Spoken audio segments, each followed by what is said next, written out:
composante importante du laboratoire Labizen est la sécurisation et la reconnaissance faciale. Dans ce cadre-là, de l'intelligence artificielle, nous avons déjà déposé un brevet pour sécuriser les contrôles d'accès tout en préservant la vie privée des personnes. Arcane, c'est une société qui est spécialisée depuis 30 ans à la protection de la vie de nos citoyens. On a choisi de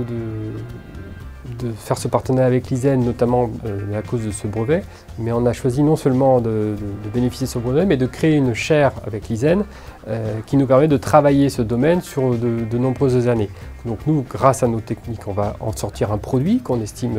fin de l'année, mais également on va creuser l'optimisation de cet algorithme et l'optimisation et la diversification d'usage de cet algorithme grâce à cette chaire.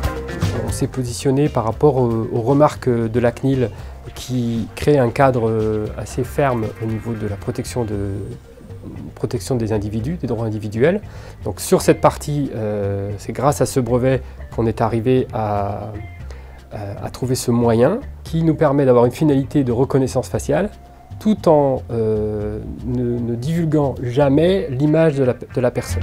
Donc la personne se présente devant le dispositif visuel, son image est cryptée à la source, dès la prise d'image, est envoyée après au moteur d'intelligence qui lui, sur son analyse cryptée, donc il n'y a jamais d'image en clair enregistrée ni dans le dispositif ni dans le serveur, qui nous permet de valider que cette personne est bien la personne qu'elle prétend être. Avec le brevet qu'on a déposé en 2018, il est impossible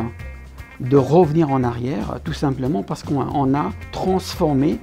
on a changé la caractérisation de l'image. On ne parle plus d'image, on parle d'une image cryptée, et comme le moteur de recherche est crypté, et comme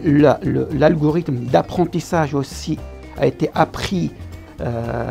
par des images cryptées, donc il est impossible de revenir en arrière et ainsi de retrouver en clair l'image de la personne, tout simplement parce que l'image de la personne en clair n'est jamais enregistrée ni à la source ni dans nos bases de données.